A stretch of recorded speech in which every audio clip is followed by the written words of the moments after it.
বলছে আখের, শুরু থেকে শেষ, শেষ থেকে শুরু। রুজে আজাদ সমসাতা নূর মাশার মে হোগা উনকা নূর अव्वल से आखिर उन्हीं का नाम खैरुल बशर। জাহানের জন্য রহমত, ওমা আরসালনাকা ইল্লা রাহমাতাল লিল সারা জাহাত, জাহানের জন্য রহমত। মানুষকে কেন গুমরা করতেছো? তুমি না পড়ো না পড়ো, লাখো সালামের কোথায় পেলো? তুমি সালাম রফিক জব্বারকে সালাম দাও, আর নবীর সালামের ব্যাপার আসলে তুমি জায়েজ না জায়েজের ফতোয়া বুঝো। বিল্লাহি মিনাশ শাইতানির রাজীম। বিসমিল্লাহির রহমানির রহিম। ফাতালাক্কা আদামু মির রাব্বিহি কালিমাতিন ফাতাবা আলাইহি ইন্নাহু হুয়াত তাওয়াবুর রহিম।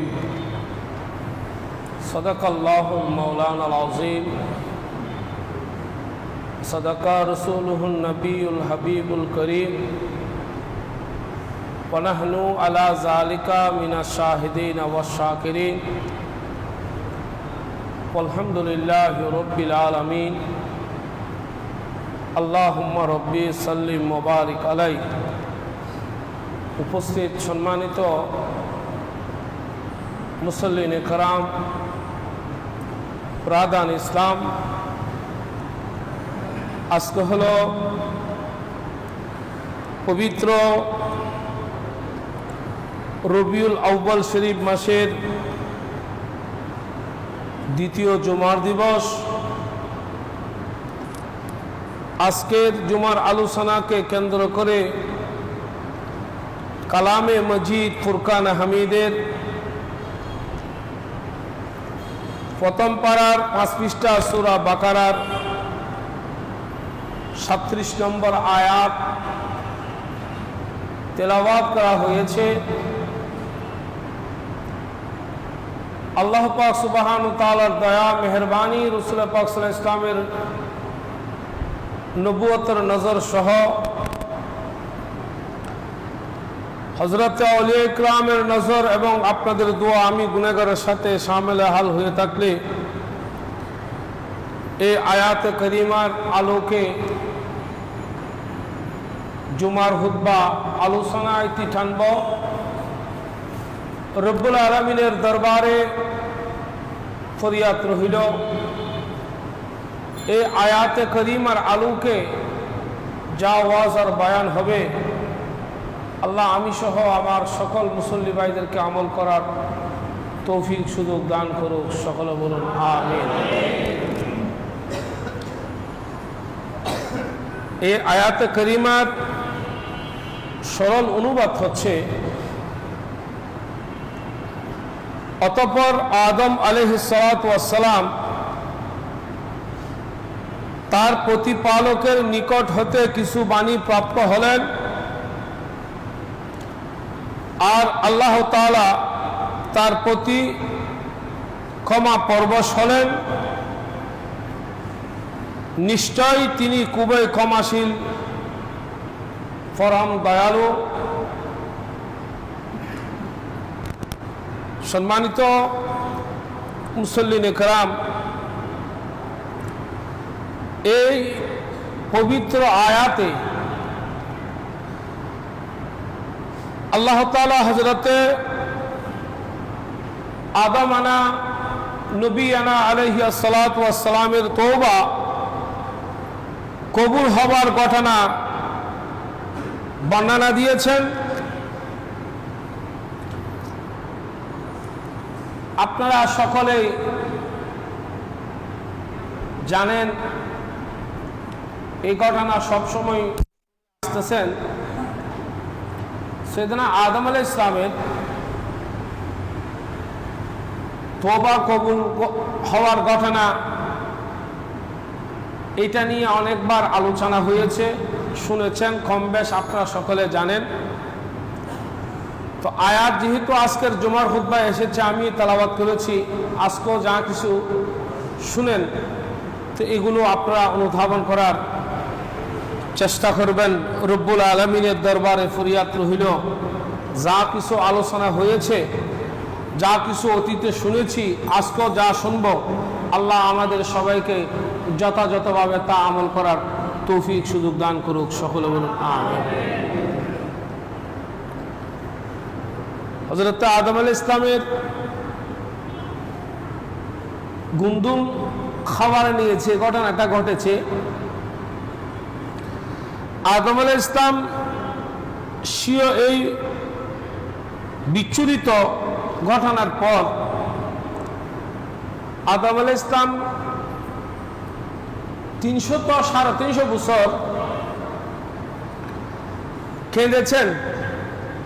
এই সময়ের মধ্যে আদম এমন লজ্জিত হয়েছে আল্লাহর কাছে, আদম আলাইহিস সালাম উপরের দিকে দেখে নেই।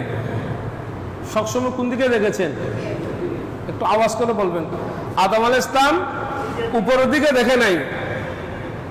আমরা তো আদম সন্তানেরা বাহাদুরি দেখাই, হ্যাঁ ধরবে আর সামনে হতা করবে, 200 করে নি চুরিও করে সিনে হজুরে। আর সাতগাই বাসে কি হয়? চুরিও করে সিনে হজুরে, চুরুর মার বরগলা হয় না হয় দিলে। কিন্তু আদম আলাইহিস সালাম 300-350 বছর কেঁদেছেন, লজ্জিত হয়েছেন, এমন নিজের চেহারাকে উপরের দিকে এমনি করে তুলেও নাই। মানুষ একটা কতক্ষণ ধরে নিচের দিকে দেখে থাকতে পারে, উপরের দিকে না দেখে? 1 বছর না, 2 বছর, 350 বছরে বলেছেন, কেউ 300 বছরে বলেছেন। 300 বছর ধরলাম। আদম আলাইহিস সালামের হায়াতের 1000 বছর থেকে 300 বছর কোন দিকে ছিল? এটা আমাদের জন্য শিক্ষা। এটা আমাদের জন্য কি শিক্ষা? আদম আলাইহিস সালাম এভাবে কেঁদেছেন। তাফসীরে রুহুল বায়ানের মধ্যে এসেছেন, পৃথিবীর সকল মানুষের কান্নার কারণে সুগর যে পানি আসে, পৃথিবীর সমস্ত মানুষ জায়গায় করলে আদম আলাইহিস সালামের সমান হবে না। 1 ফোঁটা পানি যদি আমরা ফেলি, আল্লাহর দরবারে তওবা করে আল্লাহর রহমতের জুস এসে যায়।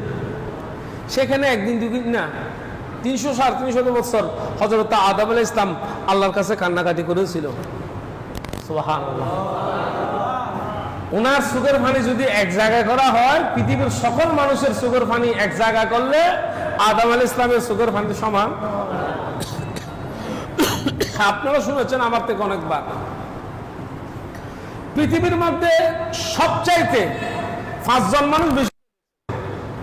কয়জন মনে আছে তো আপনাদের? হতো না তাই মনে হতো, তাই মনে তাই তাই আছে আর খন্ড হইত।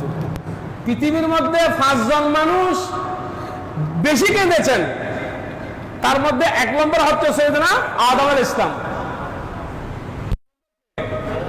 সৈয়দনা আদম আলাইহিস সালাম মুখে বললে এভাবে মুখস্থ হয়ে যায়। 1 নম্বর কে? হযরত আদম আলাইহিস সালাম।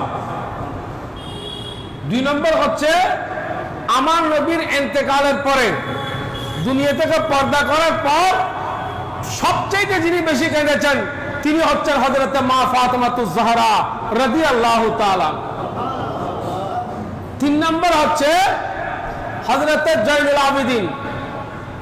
কারবালার ঘটনার পর কিতাবে আছে মৃত্যু হওয়া পর্যন্ত আর কোনদিন হযরত জয়নুল আবেদিনের চোখের চেহারার মধ্যে হাসি ছিল না। কারবালার পর সবচেয়ে যিনি বেশি কেঁদেছেন মৃত্যু হওয়া পর্যন্ত, উনি হচ্ছেন আওলাদ রাসূল হযরত জয়নুল আবেদিন রাদিয়াল্লাহু তাআলা। কয়জন পেলেন? 4 নম্বর হচ্ছে হযরত ইয়াকুব আলাইহিস সালাম। 4 নম্বর কে? হযরত ইয়াকুব আলাইহিস সালাম। 5 নম্বর হচ্ছে হযরত ইয়াহইয়া আলাইহিস সালাম। কয়জন পেলেন? আবার বলেন, হযরত আদম আলাইহিস সালাম। এগুলোর নাম জিকির করলে সওয়াব হয়।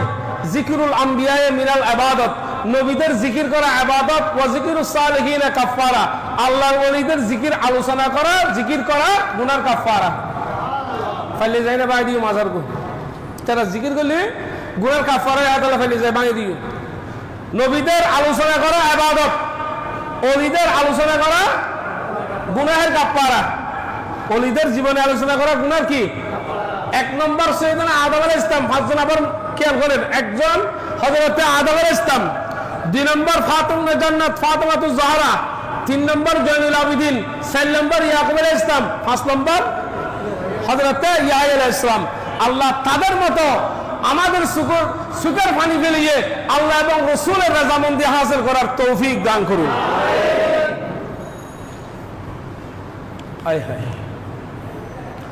আদম আলাইহিস সালাম 300 বছর কান্নাকাটি করার পর ইমাম বাইহাকি হযরত আলী রাদিয়াল্লাহু তাআলা আনহুর হতে একটি হাদিস নকল করেছেন। তিনি বলেছেন, একদিন হযরত আদম আলাইহিস সালাম কাঁদতে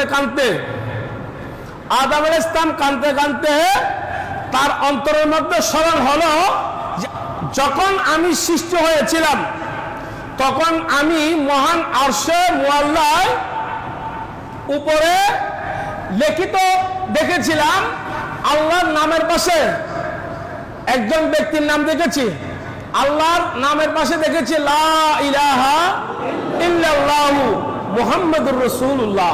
বড় করে বলুন সুবহানাল্লাহ। আল্লাহর নামের পাশে কার নাম দেখলো? বড় করে বলুন না।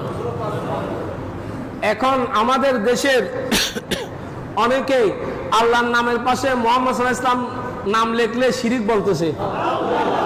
এমন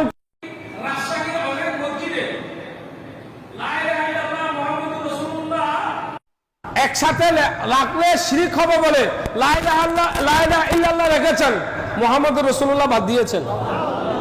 আপনারা তো জানেন আমাদের দেশের সবচেয়ে যিনি বড় ধনী, উনি বাইতুল মুকাররম থেকে উনি কে জানেন? সালমান ইব্রাহিম। উনি বলেছেন লা ইলাহা ইল্লাল্লাহ মুহাম্মদুর রাসূলুল্লাহ একসাথে রাখলে শিরিক হবে, মুহাম্মদ রাসূলুল্লাহ বাদ দেওয়া দরকার। শুধু এখানে লা ইলাহা ইল্লাল্লাহ লেখা থাকবে, অন্য কিছু লেখা থাকবে না। খুদার কি কারিশমা, সেই অনেক চেষ্টা করার পরও কলমা শরীফ ওখান থেকে বাদ দিতে পারে নাই। বড় করে বলুন সুবহানাল্লাহ। যার নাম আল্লাহ আসমানে রেখেছেন, যার নাম জান্নাতের প্রত্যেকটা ফলের পাতায় পাতায় রয়েছেন, তার নাম বাদ দেওয়ার কোনো সুযোগ আছে? তার নাম বাদ দেওয়ার কোনো সুযোগ নাই। মুহাম্মদুর রাসূলুল্লাহ যদি একসাথে রেখে শিরিক করে দেয়, তাহলে কোনো বান্দা জান্নাতেও যেতে পারবে না, কারণ ওখানে তো শিরিকের গন্ধ পাওয়া যাবে। আল্লাহ আমাদের সবাইকে বোঝার তৌফিক দান করুন। হাজিরিন একরাম, একটা কথা আপনারা অনুধাবন করতে পারলেন যে হযরত আদম আলাইহিস সালামের তওবা কবুল হয়েছে কার উসিলে? রাসূলুল্লাহ পাক সাল্লাল্লাহু আলাইহি ওয়াসাল্লামের নামে পাক রসুলে। এজন্য অনেক তাফসীরের কিতাবের মধ্যে আছে, যে ব্যক্তি তার সন্তানের নাম মুহাম্মদ রাখবে, যেই সন্তানের নাম মুহাম্মদ, সেই সন্তানকে এই নামের বদৌলতে আল্লাহ জান্নাত দান করবেন, এবং তাকে যিনি জন্ম দিয়েছেন, যাকে যিনি গর্ভধারণ করছেন, এই নামের বদৌলতে তাদেরকে আল্লাহ জান্নাত দান করবেন। তাহলে ওইখানে তো আদম আলাইহিস সালামের তওবা কবুল হয়েছে আমার নবীর নামে। কার? তো আমরা আমাদের অবস্থা কি? আমাদের ব্যাপারে আল্লাহ কোরআন শরীফের আয়াত নাযিল করেছেন। 5 পারা সূরা নিসার 66 নম্বর আয়াত, ওয়ালাউ আন্নাহুম ইযলামু আনফুসাহুম জাউকা ফাস্তাগফিরুল্লাহ ওয়াস্তাগফারা লাহুমুর রাসূলু লাওয়াজাদুল্লাহা তাওয়াবার রহিমা। বড় করে বলুন সুবহানাল্লাহ। যার অর্থ, যখন তারা নিজেদের আত্মার উপর অত্যাচার করে, গুনাহ করে, তখন হে মাহবুব, তারা আপনার নিকট আসলে এবং আল্লাহর কাছে ক্ষমা প্রার্থনা করলে, আর রাসূল যদি তাদের জন্য শাফাআত করে, তাহলে আমার বান্দারা আমাকে তওবা কবুলকারী হিসেবে পাবেন। বড় করে বলুন সুবহানাল্লাহ। তাহলে আমাদের বাবারও তওবা কবুল হওয়ার উসিলা হচ্ছে আমাদের নবী, আর আমাদের তওবা কবুল হওয়ার জন্য একমাত্র আমাদের নবী। বড় করে বলুন না সুবহানাল্লাহ। হাজিরিন ইকরাম, আজকে খুতবায় সাহেবে খতিব আল্লামা ইবনে নুবাতা রাহমাতুল্লাহ আলাইহি পবিত্র ঈদে মিলাদুন নবী তথা আমার নবী দুনিয়াতে আসার যে ঘটনাগুলো সেগুলো আজকের খুতবার মধ্যে পেশ করেছেন। এগুলো শোনার পর খুব গভীর মনোযোগ দিয়ে শুনবেন। এগুলো শোনার পর কোনো মানুষ আর ঈদে মিলাদুন্নবী নিয়ে আর বলার কোনো সুযোগ থাকে না। দেখেন, কথাগুলো অনলাইনেও যাচ্ছে, যেগুলো অনলাইনে যাচ্ছে সেগুলো আর আমার নিজের থেকে বলার কোনো সুযোগ হবে না, এবং অসত্য তর্জমা করার কোনো সুযোগ নাই। এগুলো তো এতটুকু বিশ্বাস রাখতে পারেন, এগুলো আমরা ধার ধারি না অসত্য কথা বলার জন্য। কোরআন হাদিস অনুযায়ী যা পাবো তাই আপনার সামনে উপস্থাপন করার চেষ্টা করব। দেখেন, আজকের খুতবায় সাহাবা খতিব বলেছেন, ওয়ালামু, জানতুকে, হে আল্লাহর বান্দারা তোমরা জেনে রাখো, আন্না ফি মিসলে হাযা শাহরুশ শরীফ, এটা আমি প্রতি বছরে বলে থাকি, কিন্তু জুমার খুতবায় এসেছে সে কারণে আবারও শুনতেছেন। আন্না ফি মিসলে হাযা শাহরুশ শরীফ, এই মাসটা হচ্ছে শাহরুশ শরীফ মাস। বড় করে বলুন না সুবহানাল্লাহ। রমজান শরীফ বলেন না, রমজান শরীফকে কেন বলেন? কারণ রমজান শরীফে কোরআন শরীফ এসেছে। রমজান শরীফে কোন শরীফ? কোরআন শরীফ আসার কারণে রমজানকে শরীফ বলি। আর এ মাসে কোরআন যার কাছে এসেছে তিনি এসেছেন। কোরআন যার কাছে এসেছে তিনি কোন মাসে? এই মাসে। তবে কোরআন আসার কারণে যদি রমজান শরীফ হয়, কোরআনের জিনিস মালিক তিনি যে মাসে এসেছেন, তিনিও তো যে মাসে এসেছেন সেই মাসটা কি বলতে হচ্ছে। এই জন্য সাহাবে খতিব বলছেন, হাযা শাহরুশ শরীফ, এটা শরীফ মাস। বুলিদা মান লাউলাহু লামা খুলিকাল বুজুদ, এই মাসের মধ্যে এমন একটা ব্যক্তি, এমন একজন ব্যক্তির তশরিফ আবরি হয়েছে, যে ব্যক্তির তশরিফ আবরি না হলে ওয়ালা ইউসাফিরু ওয়ালিদুন ওয়ালা মাউলুদুন, যে ব্যক্তির তশরিফ আবরি না হলে কোনো বাবা হিসেবে হতো না, কোনো সন্তান হিসেবে হতো না, সেই ব্যক্তির শুভ আগমন হয়েছে এই রবিউল আউয়াল শরীফের মাসের মধ্যে। বড় করে বলুন বুলিদা, সেই ব্যক্তির শুভ আগমন। ইয়ৌমাল ইসনাইনে, আরবিতে ইয়ৌমুল ইসনাইন বলা হয় সোমবারের দিবসকে। কোন বারের দিবস? ইয়ৌমুস সাbt শনিবার, ইয়ৌমুল আহাদ রবিবার, ইয়ৌমুল ইসনাইন সোমবার। সেই ব্যক্তির শুভ আগমন হয়েছে সোমবারের দিবসে। এখন দিবস যেহেতু শুনেছেন, তারিখও শোনার দরকার আছে কিনা? রাসূল পাক সাল্লাল্লাহু আলাইহি ওয়াসাল্লামের নির্দিষ্ট মিলাদুন নবী নির্দিষ্ট তারিখে না করার জন্য অনেকেই বহু তারিখ এখানে একতলা করার জন্য বলে। রাসূল পাক সাল্লাল্লাহু আলাইহি ওয়াসাল্লাম 9 তারিখ এসেছে, 11 তারিখ এসেছে, 12 তারিখ এসেছে, এইভাবে বলে কিছু বিভ্রান্ত ছড়ায়। ওই 12 রবিউল আউয়ালকে খাটো করার জন্য, ছোট করার জন্য, না করার জন্য। কিন্তু এটা প্রায় 360-70 বছর আগের কিতাব। তাহলে ওই সময়ে বোঝা যায় ঈদে মিলাদুন নবী অনেক যুগ ধরে হয়ে আসতেছে। তাহলে এটাকে বাদ দেওয়ার কোনো সুযোগ নেই। ইয়ৌমুল ইসনাইন সোমবার দিবসে কত তারিখে? লিএসনা আশারা। লিএসনা আশারা মানে 12 তারিখ। এসনা আশার মানে কত তারিখ? 12 তারিখ।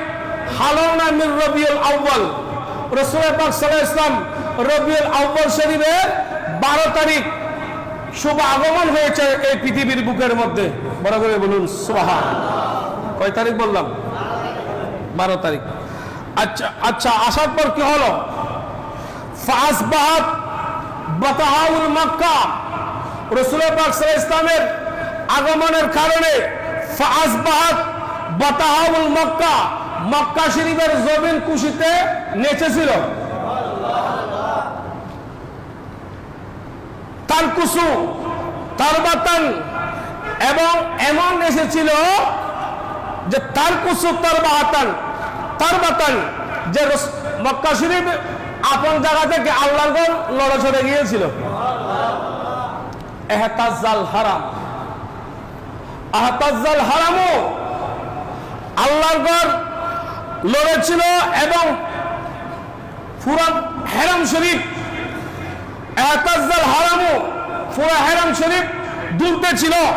ফারহান ওয়া আজাবা, আশ্চর্য হয়ে খুশি হয়ে আল্লাহর ঘর খানায়ে কাবা লড়েছিল, পুরা হেরাম শরীফ নেচে উঠেছিল, লড়েছিল আপন জায়গা থেকে। বরাবরই বলুন সুবহানাল্লাহ। ওয়াস্তাবশারাত আহলিস সামাওয়াতি বিবালাদতিহি, রাসূল পাক সাল্লাল্লাহু আলাইহি ওয়াসাল্লামের শুভ আগমনের সুসংবাদ আল্লাহ আসমানের ফেরেশতাদেরকে দিয়েছেন। ফেরেশতারা ভয় করেছিল যে আজকে মক্কা শরীফের জমিন কাঁপতেছে কেন, লড়তেছে কেন, কি হলো, কোনো কিয়ামত কায়েম হয়ে যাচ্ছে কিনা। বলে যে আসমানের ফেরেশতাদেরকে আল্লাহ সংবাদ দিয়েছেন, তোমরা ভয় করো না, আজকে আমার হাবিব দুনিয়ার মধ্যে কদম রেখেছে। আজকে আল্লাহ নবী দুনিয়াতে কি রেখেছেন? কদম রেখেছেন। ওয়াফাজাত আমেনা, রাসূল পাক সাল্লাল্লাহু আলাইহি ওয়াসাল্লামের শুভ আগমনের কারণে মা আমেনা ভাগ্যবতী হলো। মা আমেনা কি হলো? ভাগ্যবতী হলো। ওয়াহারাতিল আসনামু আলা রুউসিহা, আল্লাহর ঘর খানায়ে কাবা, আল্লাহর ঘর খানায়ে কাবার মধ্যে 360টি মূর্তি ছিল। রাসূল পাক সাল্লাল্লাহু আলাইহি ওয়াসাল্লাম তাশরীফ আওয়ারের কারণে 360টি মূর্তি তাদের মাথাকে নিচের দিকে ঝুঁকিয়ে পড়ে গিয়েছিল। তাহলে বোঝা যায় আল্লাহর ঘর খানায়ে কাবা 360টি মূর্তি থেকে, শিরিক করা থেকে মুক্তি পেয়েছেন আল্লাহর ঘর নবী আসার কারণে। তাহলে নবী আগে না খানায়ে কাবা পবিত্র হওয়া আগে?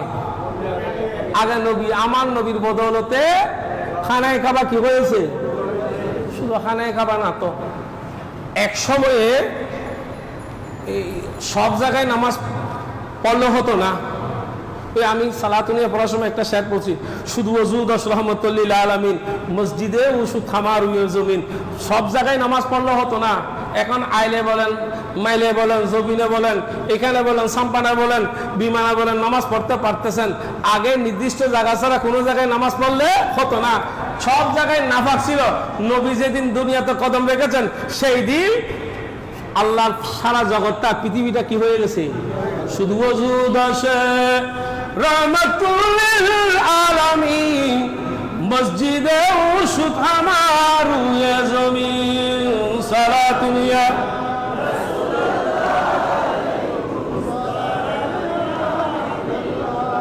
সারাটা পৃথিবীর, সারাটা জমিন পবিত্র হয়েছে আমার নবীর কদম রাখার কারণে, নবী কদম রাখার কারণে।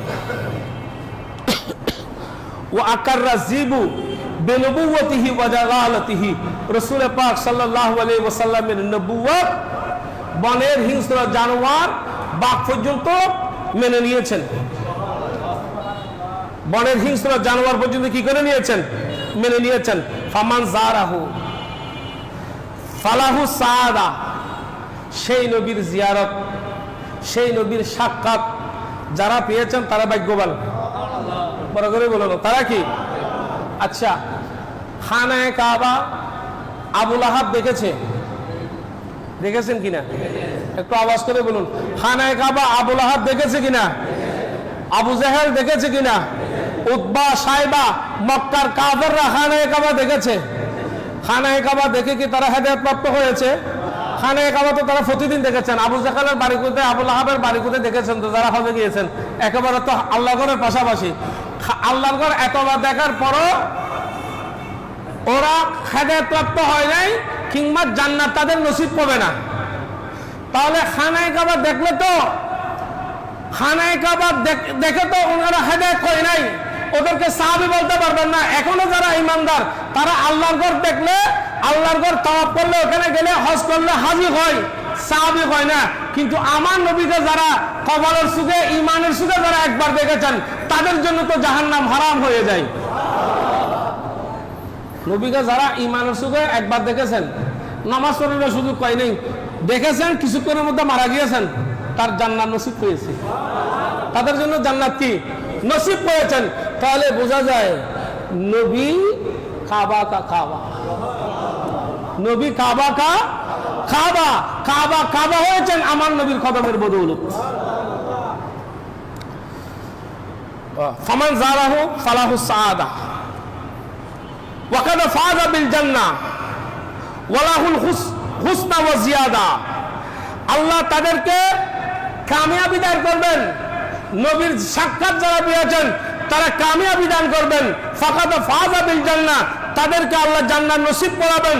ওয়া লাহুল হুসনা ওয়া জিয়াদা, তাদের জন্য অনেক নেকি আল্লাহ দান করবেন। ফামান আযজামা, যে ব্যক্তি ইজ্জত করবে, সম্মান করবে, কথাটা খেয়াল করেন। ফামান আযজামা, যে ব্যক্তি ইজ্জত করবে, সম্মান করবে, কাকে? লাইলাতা মৌলুদিহি, আমার নবীর শুভ আগমনের রাতকে যে ব্যক্তি কি করবে? ইজ্জত। কারণ নবী না আসলে লাইলাতুল কদর আসতো না। নবী না আসলে লাইলাতুল কদর, লাইলাতুল বরাত আসতো না, ফার্স্ট রাইট আসতো না। নবী না আসলে জুমা হতো না, জামাত পেতো না, গরিবে নামাজ মসজিদ পেতেন না, খুদার পরিচয় পেতেন না।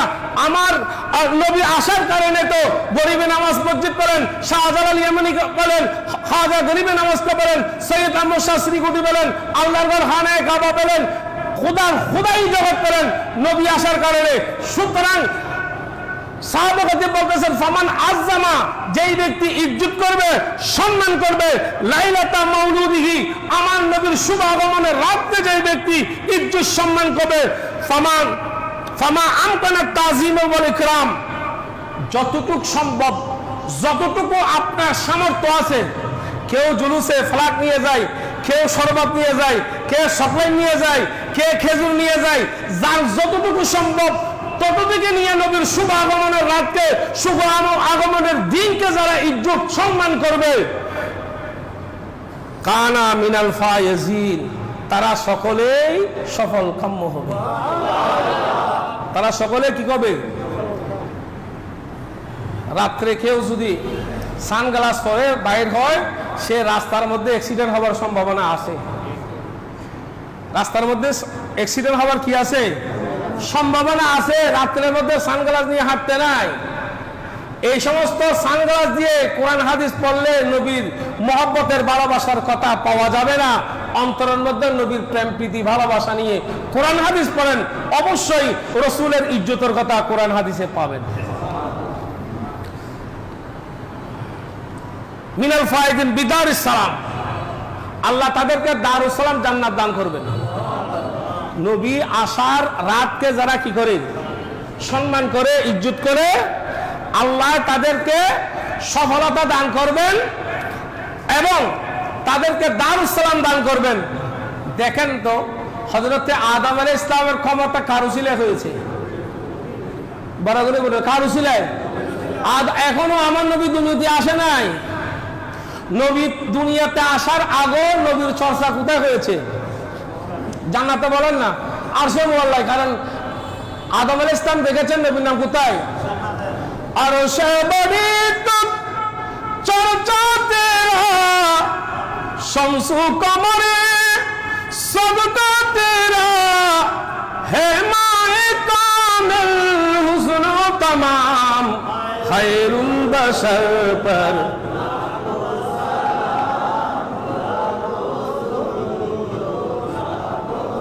খায়রুল বশর পর।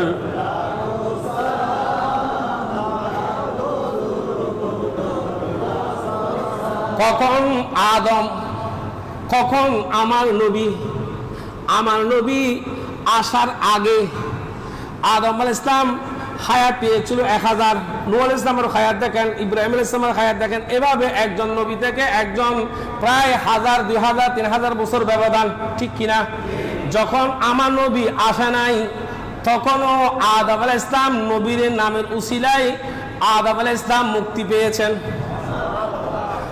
তাহলে নবী আসমানের জগতে যাদের ছিল তাদের জন্য নবী রহমত, জমিনের জন্য যারা আছি আমরা তাদের জন্য কি? হাসরের ময়দানও রোজে আযাদু চমকাতা নূর, মাশর মে হোগা उनका जोर, अव्वल से आखिर उन्हीं का नाम खैरुल बशर पर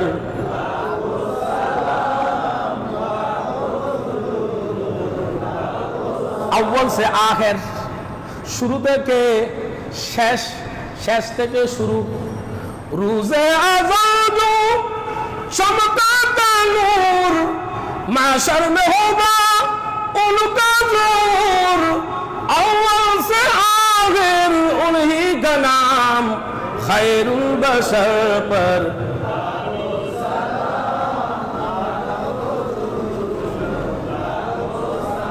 लाखों सलाम बात दो मुस्तफा जाने रहमत पे लाखों सलाम नबीर सलाम बात दीते छो या नबी सालाम आलाइका शिरिक বলাটা শিরিক বলো কোথায় বাদ দিবে আমার নবীর সালাম চলবে নবীর সালাম চলবে কিনা এখানে না ওখানেও চলবে ইমামে আহলে সুন্নাত শেরে বাংলা রহমতুল্লাহ আলাইহি বলেছেন আমাকে খবর দেওয়ার সময় সাধারণ মানুষকে যেভাবে খবর দাও ততটুকু আমার কবর খনন করলে হবে না কারণ আমি শেরে বাংলাকে দেখার জন্য কবরে আমার নবী আসবে আর আমার নবী আসলে আমি শেরে বাংলা তো বসে থাকতে পারবো না দুনিয়াতে আমি নবীকে দাঁড়িয়ে সালাম দিয়েছি কবরও আমি আমার নবীকে সালাম দেব নবীকে সালাম দিতে চান কিনা নবীর সালাম এখানেও চলবে ওখানে চলবে আরে সালাম রফিক জব্বার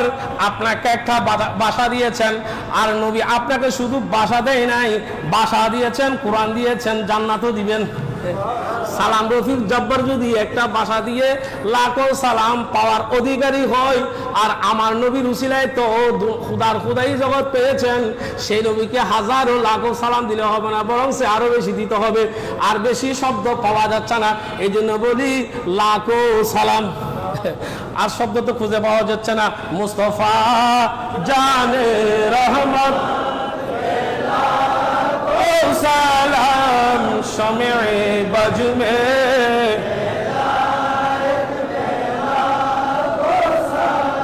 सब असरात अब्दुल्लाह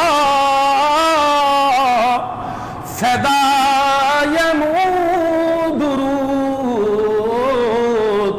नौशाहे बज में जन्नत पहला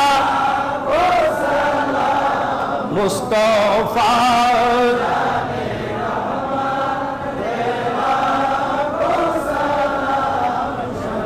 আমার নবী সমগ্র জাহানের জন্য রহমত ওমর সাল্লাল্লাহু আলাইহি রহমতুল্লাহ সারা জাহানের জন্য রহমত মানুষকে কেন গুমরা করতেছো তুমি না পড়ো লাখো সালামের কোথায় পেলো তুমি সালাম রফিক জব্বারকে সালাম দাও আর নবীর সালামের ব্যাপার আসলে তুমি জায়েজ না জায়েজের ফতোয়া খুঁজো